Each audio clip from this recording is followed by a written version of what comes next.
बहू तुम रोटियां बनाया करो। नई नई शादी होकर नूतन ससुराल आई थी। उसकी सास ममता बहुत ही सरल स्वभाव की थी। नूतन को तो अपनी बेटी की तरह रखती थी।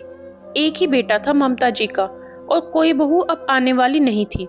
ममता जी की 3 बेटियां थी। उन सभी की शादी हो चुकी थी। सभी अपने अपने परिवार में सुखपूर्वक रह रही थी। अपने भाई मुकेश की शादी की तैयारियां भी तीनों ने बड़ी उत्साहपूर्वक की थी। नई भाभी के साथ कुछ दिन बिताने के बाद तीनों बेटियां अपने ससुराल वापस चली गई।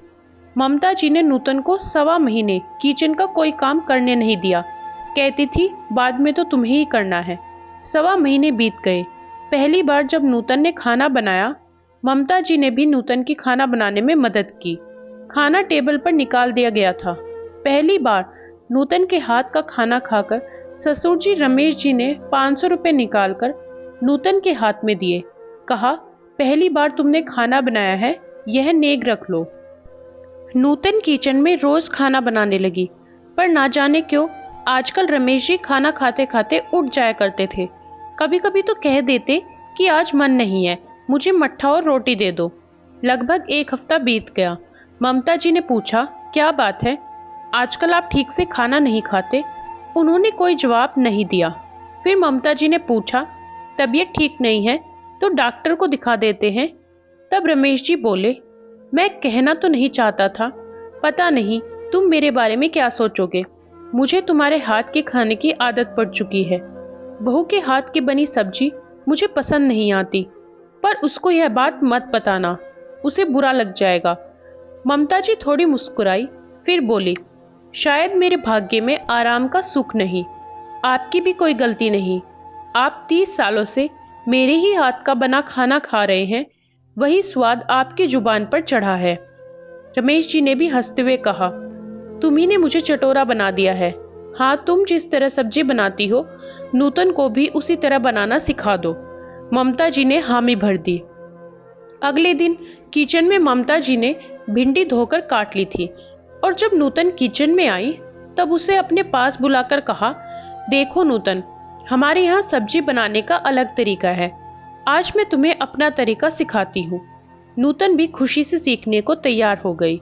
शाम को उसने ममता जी से ही पूछकर लौकी की सब्जी बनाई। जब सब लोग खाना खाने बैठे तब रमेश जी ने लौकी की सब्जी चखी और ममता जी की प्लेट में डाल दी। ममता जी समझ गई उन्हें नूतन के हाथ की बनी सब्जी पसंद नहीं आ रही थी। ममता जी भी सोच रही थी कि अब कल से मैं ही सब्जी बनाया करूंगी, बहू रोटियां ही बनाएगी। बहू आने पर भी ममता जी पूरा काम नूतन पर नहीं छोड़ती थी। रमेश जी को ममता जी के हाथ की बनी सब्जी और उनके हाथ से तड़का लगी हुई दाल ही पसंद थी। बहू आने के बाद भी ममता जी पूरा खाना बनाने का काम नूतन पर नहीं छोड़ सकती थी और नूतन को यह बताना भी ठीक नहीं समझती थी कि उसके हाथ की बनी सब्जी और दाल ससुर जी को पसंद नहीं है। अब ममता जी नूतन को बस यही कहती थी, बहू तुम रोटियां ही बनाना, सब्जी मैं बना लूंगी। सखियों, प्रत्येक घर का खाना बनाने का तरीका और स्वाद अलग होता है। कभी कभी हमें किसी विशिष्ट स्वाद की आदत पड़ जाती है, जिसके चलते हमें कई परेशानियां उठानी पड़ती हैं। अगर खाना पसंद नहीं आता है और रोज रोज वही खाना खाना पड़े, तब तो मन नाखुश रहने लगता है, क्योंकि हमें उसी तरह का खाना खाने की आदत हो जाती है। इस समस्या का क्या कोई समाधान है?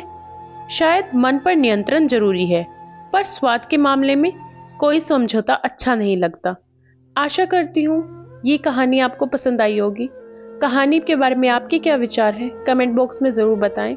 अगर वीडियो पसंद आए तो वीडियो को लाइक, शेयर और चैनल को सब्सक्राइब करना मत भूलिएगा। धन्यवाद।